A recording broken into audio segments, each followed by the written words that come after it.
Shtetet Bashkuara të Amerikës. Po si e shpjegon deklaratën e Medvedevit, një nga ish presidentit, një nga bashkëpunëtorët, një nga njerëzit më të afërt të Putinit, i cili tha vërtet u goditën bazat nukleare të Iranit, po ato testatat nukleare mund t'ja ofrojmë dhe ne, të gatshme. Apo thjesht një fish e zjarrit.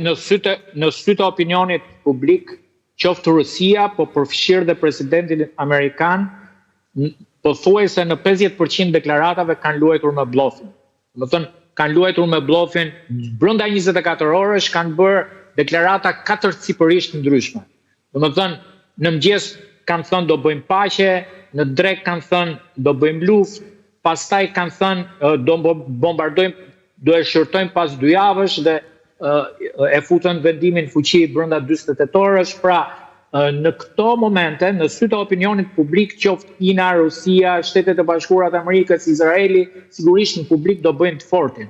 Por unë mendoj që pas kuintave bëhet fjalë për një konfigurim të ri gjeopolitik dhe padyshim që Rusia nuk do të jetë krah i Iranit në këtë konflikt. Ne do të shikojmë që në javët dhe muajt në vijim, pavarësisht deklaratave të përsëritura që do të ketë Moska, e cila mund të jetë ndjeni edhe të sulmeve të sotme, po sulmet e sotme ishin pothuajse fishek zjarre.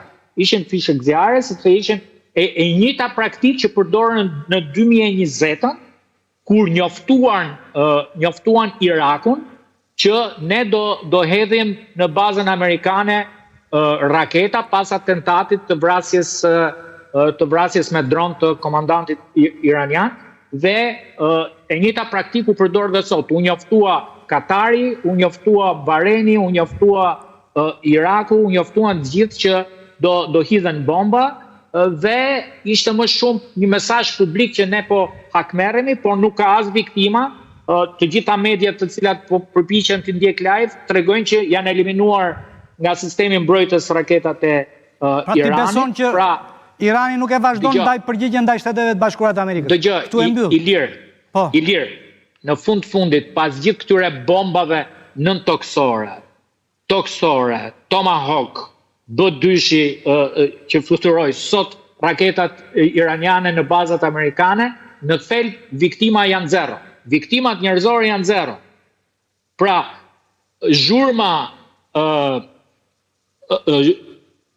dhe zjarri është shumë i madh, zjarri luftarak, por viktima njerëzore nuk ka. Tymi është i madh dhe zjarri s'ka. Tymi është i madh. Tani, çfarë ndodh? Në studio u tha me drejt një fakt që është shumë i rëndësishëm.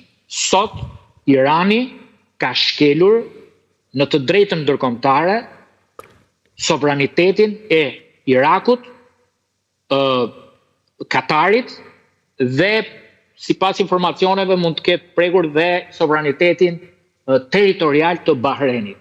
Dhe në këtë mënyrë i lind e drejta ligjore në bazë të drejtës ndërkombëtare që këto vende të mbrohen dhe të kundërpërgjigjen ndaj Iranit. Nga ana tjetër, Irani mund shkaktoj edhe humbjen e një aleati shumë të madh që është bota islame.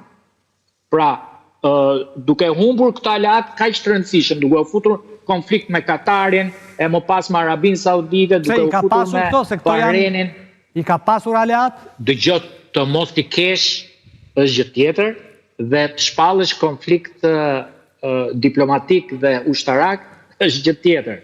Sepse në një farë mënyre aleati kryesor ishte që mos përfshiheshin gjithë vendet islame, muslimane mos përfshiheshin në këtë konflikt. Unë mendoj që është një gabim më shumë. Sot Irani ka treguar dobësi se ka treguar forcë duke shkelur sovranitetin e Katarit dhe të Iranit. Zoti Topulli,